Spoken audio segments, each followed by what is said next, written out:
مشرکون کو وہاں بات بڑی گران گزرتی ہے جس کی طرف آپ ان کو بلا رہے ہیں، یعنی مشرکوں کو بڑا نافرمانی بڑھتی ہے جس کو دین اسلام کی طرف بلا رہے، جس کی طرف آپ ان کو بلا رہے، جس کی طرف بلا رہے ایک اللہ کو مانو، دین اسلام کی طرف آؤ۔ اللہ اپنے طرف جس کو چاہیے کھینچ لیتا ہے۔ دیکھو اللہ مالک پروردگار عالم، اللہ جس کو چاہیے اپنے طرف کھینچ لیتا ہے، اور جو شخص خدا کی طرف رجوع کرے اس کو اپنے تک رسائی دے دیتا ہے۔ اور وہ لوگ بعد اس کے کہ ان کے پاس علم پہنچ چکا تھا، آپس کی جدائی سے باہم متفرق ہو گئے۔ اور اگر آپ کے پروردگار کی طرف سے ایک وقت معین تک کے لیے مہلت دینے کا ایک بات پہلے قرار نہ چکتی تو دنیا ہی میں ان کا فیصلہ ہو چکا ہوتا۔ دیکھو اللہ تعالیٰ نے لوح محفوظ میں لکھ دیا، قیامت کے دن ان کے نام اعمال کا حساب کتاب ہوگا، ان کو جزا اور سزا دیا جائے گا کر کے لوح محفوظ میں اللہ تعالیٰ نے پہلے ہی لکھ دیا۔ اور یہ بھی لکھ دیا اللہ تعالیٰ کے غصے سے بھی اللہ کی رحمت بڑھ کر ہوگی، اللہ کی رحمت بڑھ کر ہوگی۔ یہ فیصلہ کرنے کی وجہ سے ان کو ڈھیل دیتے جا رہے ہیں دنیا میں، اور تھوڑا سا دنیا میں بھی ان کا مزہ سکھا دیتے ہیں، اور قیامت کے دن بھی ان کے اعمال کے حساب سے ان کو سزا ملے گا۔ دیکھو یہ بات کیا گیا۔ اور اگر آپ کے پروردگار کی طرف سے ایک وقت مطلب کیا ہے؟ قیامت کا وقت معین تک کے لیے مہلت دینے کی ایک بات پہلے قرار نہ چکتی تو دنیا ہی میں ان کا فیصلہ ہو چکا ہوتا۔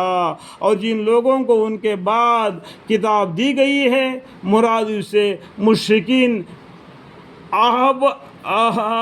عہد نبوی کے ہے، اور اس کے طرف سے ایسے کوئی شک میں پڑے ہیں۔ کوئی مطلب طاقت، ان کا شک کی اتنا طاقت ہے کہ قرآن کو ماننا ہی نہیں چاہتے۔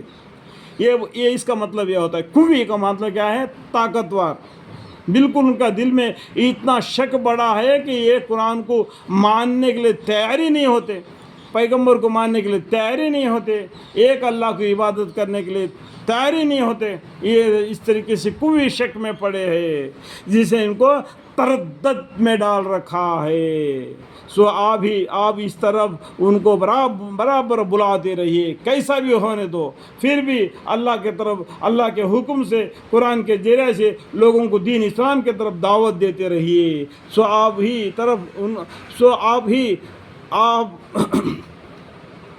اس طرح ان کو برابر بلاتے رہیے، اور جس طرح آپ کو حکم ہوا ہے اسی پر مستقیم رہیے۔ اللہ تعالیٰ کی طرف سے جو حکم ملا ہے اس کے اوپر آپ مکمل رہیے، مستقیم رہیے، اور ان کے فاسد خواہشوں پر نہ چلیے۔ جو مشرک لوگ ہیں، جو اور لوگ ہیں جس طریقے سے اپنے خیالاتوں میں پڑے ہوئے، ان خیالاتوں میں نہ پڑنا۔ آج کل لوگ اور آدمی دیکھتے ہیں دنیا میں کون کس طریقے سے سرکشی کر رہا ہے، ان کے سرکشی کے وبال میں نہیں جانا، قرآن کو پکڑے رہنا، حدیث کو پکڑے رہنا، پیغمبر صلی اللہ علیہ وسلم کو طریقے کو اعمال میں لے آنا، تو گمراہ نہ ہوگے۔ خواہش پر نہ چلنا، فاسد یعنی دوسرے لوگوں کی فاسد خواہشوں پر نہ چلیے۔ اور آپ کہہ دیجئے، آپ دیکھو آپ مانی کیا ہے؟ ہمارے پیغمبر صلی اللہ علیہ وسلم، آپ کہہ دیجئے کہ اللہ نے جتنی کتابیں نازل فرمائی ہے میں سب پر ایمان لاتا ہوں۔ الحمدللہ ہمارے پیغمبر صلی اللہ علیہ وسلم اللہ تعالیٰ بولتے ہیں جتنے 1,24,000 پیغمبر آئے، جتنے بھی کتابیں آئے، ان سب پر بھی ایمان لاتے ہیں۔ ہم عیسیٰ علیہ السلام پر بھی ایمان لاتے ہیں، ہم انجیل پر بھی ایمان لے آتے ہیں، تورات پر بھی ایمان لاتا ہے، زبور پر بھی ایمان لاتے ہیں۔ جتنے بھی پیغمبر آئے ان سب پر ہم ایمان لاتے ہیں، اور ایک اللہ کو عبادت کر رہتے ہیں۔ ایک اللہ وحدہ لا شریک ہے، اسی کی عبادت کرتے ہیں۔ اور مجھ کو یہ بھی حکم ہوا ہے کہ یا اللہ ہم شرک کرنے والوں سے نہ بنا، یا اللہ ہم کو حفاظت فرما شرک سے، ہمیں ہدایت دے۔ اور مجھ کو یہ بھی حکم ہوا ہے کہ اپنے اور تمہارے درمیان میں عدل رکھو. عدل رکھنا، عدل کا معنی کیا ہے؟ انصاف. عدل رکھنا، انصاف رکھو. اللہ ہمارا بھی مالک ہے اور تمہارا بھی مالک ہے. اللہ سب کا مالک ہے، یہ مسلمان کا بھی مالک ہے اور کافروں کا بھی مالک ہے، ہر جاندار کا بھی مالک ہے اللہ تعالیٰ. ہمارے اعمال ہمارے لیے اور تمہارے اعمال تمہارے لیے. دیکھو اس بات کے لیے آپ قرآن میں 30واں پارہ سورہ الکافرون میں جاؤ، قل یا ایھا الکافر میں بھی آپ کو اس کا ہم معنی مل جائے گا. اور تمہارے کچھ بحث نہیں، عمل تمہارے لیے، ہماری تمہارے کچھ بحث نہیں، مطلب ہم سے تم سے کوئی حجت نہیں. تمہارے اعمال تمہارے لیے، میرے اعمال میرے لیے. اس دن قیامت کے دن ہر آدمی نیکی کا طلبگار ہوگا، بولے گا میرے کو ایک نیکی دو، میرے کو ایک نیکی دو، میرے کو ایک. جیسا کہ دنیا میں جو بھکاری گھومتا ہے نا، گھر گھر گھر گھر گھر، اس طریقے سے کل قیامت کے دن ہر انسان نیکی کو مانگتے پھرے گا.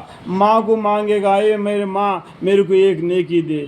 ماں بولے گی، اے میرے بیٹے میں تیرے کو دودھ دیا، پالا، پرورش کیا، میرے کو ایک نیکی دے دے. باپ بولے گا، اے میرے بیٹے تیرے نیکی میں سے میرے کو ایک نیکی دے دے. بیٹا بولے گا، اے میرا باپ میں تیرا بیٹا ہوں، مجھے ایک نیکی دے دے. اس طریقے کی نیکی کا بھیک مانگتے پھرے گا. نیکی نیکی نیکی. بلکہ آج دنیا میں نیکی کرنے کے لیے تم کو بھیج دیا. سبحان اللہ کہو، الحمدللہ کہو، اللہ اکبر کرو. یہ ابراہیم علیہ السلام کے ذریعے پیغام ہے. ابراہیم علیہ السلام نے شب معراج میں ہمارے پیغمبر صلی اللہ علیہ وسلم کو، ہمارے امت کو سلام بھیج دیا، وعلیکم السلام. اس کے بعد میں کہا دیا یہ جنت ایک چٹیل میدان ہے، یہاں کا مٹی بہت طاقتور ہے، یہاں کا پانی بہت اچھا ہے، تازہ ہے. اس میں جتنا پودے لگاؤ، وہ جو پودے لگاؤ وہ اس کا حق میں آ گیا. اس کا مطلب کیا ہے؟ سبحان اللہ ایک پودا ہے، الحمدللہ ایک پودا ہے، اللہم اغفر لی ایک پودا ہے. اس طریقے سے اللہ کے ذکر کرو گے اتنا حصہ اس کو جنت میں اللہ تعالیٰ اس کو دیں گے انشاءاللہ. اللہ کی مرضی ہے، وہ ہماری تمہارے کچھ بحث نہیں. اللہ ہم سب کو جمع کرے گا. دیکھو جمع کرنے کا دن کو بھی کیا بولتے ہیں؟ قیامت کا دن. قیامت کا دن کو کتنا اشارے میں بتا دیا، بہت جگہ پر قیامت کے بارے میں انڈائریکٹ میں بولا گیا ہے.